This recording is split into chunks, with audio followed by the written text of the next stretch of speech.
প্রকৃতির মাঝে নিজেকে হারিয়ে ফেলাটাই ছিল আমার ভালো লাগার অন্যতম কারণ। আমার মন ভালো খারাপের অংশ জুড়ে ছিল প্রকৃতি। সবসময় প্রকৃতির টান আমাকে খুব আকর্ষণ করে। আসসালামু আলাইকুম, সবাই কেমন আছেন? আপনাদের মাঝে নতুন ব্লগ নিয়ে আমি চলে আসছি। বাড়িতে গেলেই আমার অদ্ভুত ভালো লাগা কাজ করে। কখন আমি প্রকৃতির মাঝে নিজেকে বিলিয়ে দিতে পারবো। তাই তো বিকাল হলেই চলে আসি আমি প্রকৃতির মাঝে। ভালো লাগাটা এক একজনের কাছে এক এক রকমের। আমার কাছে একটু ভিন্নধর্মী ভালো লাগাটাই হচ্ছে প্রকৃতির মাঝে নিজেকে হারিয়ে ফেলা। সবাইকে একটা অ্যাডভাইস দিতে পারি, নিজেকে খুঁজে পেতে হলে ফিরে যেতে হবে সেই প্রকৃতির মাঝে। আমার এই কথাগুলোর মূল্যায়ন তারাই করতে পারবে যারা 90 দশকে জন্মগ্রহণ করেছে। কারণ প্রকৃতির মাঝে বেড়ে ওঠার শেষ প্রজন্ম হচ্ছেই 90 দশকের প্রজন্ম। আর এই 90 দশকে যারা জন্মগ্রহণ করেছে তারা তো কখনোই প্রকৃতিকে ভুলে যেতে পারবে না। যাই হোক, আমি ব্লগ ভিডিও করতে গেলেই আমি শুধু ইমোশনাল হয়ে যাই, কারণ প্রকৃতি এই জিনিসগুলো আমাকে বেশি আকর্ষণ করে। আর সেটার জন্য আমি কখনো এটা থেকে বের হইতে পারি না। চারপাশ জুড়েই শুধু সবুজ আর সবুজ, ধানের সমারোহ।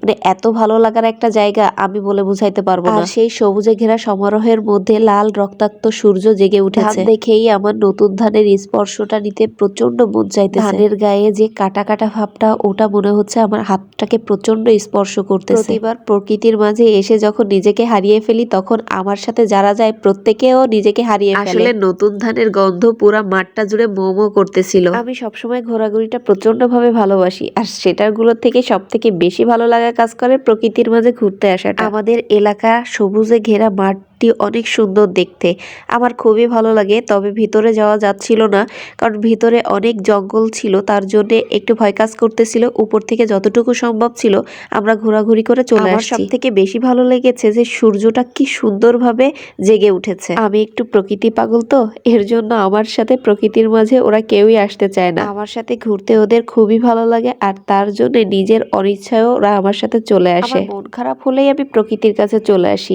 আজও আমার মন খারাপ ছিল, আর তার জন্যই আমি প্রকৃতির মাঝে চলে আসছি। প্রকৃতি আমাকে শিখিয়ে দেয় মন ভালো করার ওষুধটা কিভাবে খেতে হয়। বাকিরা খুব রোমান্স করতেছিল সূর্য নিয়ে, কিভাবে রোমান্স করা যায়, কিভাবে সুন্দর সুন্দর দৃশ্য ক্যাপচার করা যায়। আসলে প্রেমটা তো হয় প্রকৃতিকেই নিয়ে।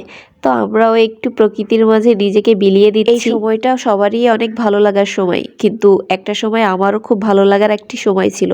এখন আমার কাছে খুবই কষ্টদায়ক মনে হয় এই সময়টাকে। কারণ আমি অন্য একটি ব্লগ ভিডিওতে তো বলেছি আমার এই শীত আসলেই ঠান্ডার সমস্যা, আর আমার কথা তো শুনে বুঝেই পারতেছেন। ঠান্ডার সমস্যার জন্য আমার কথা বলতে একটু সমস্যা হচ্ছে। জানি না আমার ভিডিওটা আপনাদের কাছে কেমন লাগবে, তবে ভালো লাগলে অবশ্যই আমাকে কমেন্ট করে জানাবেন। আপনাদের ভালো লাগাতে আমাকে ইন্সপায়ার করবে আরো সুন্দর সুন্দর ভিডিও দিতে। আপনাদের সাপোর্ট এবং ভালোবাসায় আমি এই পর্যন্ত আসতে পেরেছি। আপনাদের অতিরিক্ত ভালোবাসা এবং সাপোর্টে আমাদের বেশি বেশি প্রেরণা যোগাবে। আর তাই তো আমাকে প্রেরণা যোগাইতে আপনারা বেশি বেশি শেয়ার করে দিবেন, লাইক করবেন, কমেন্ট করবেন এবং আমার ব্লগ ভিডিওটি অন্যকে দেখার সুযোগ করে দিবেন।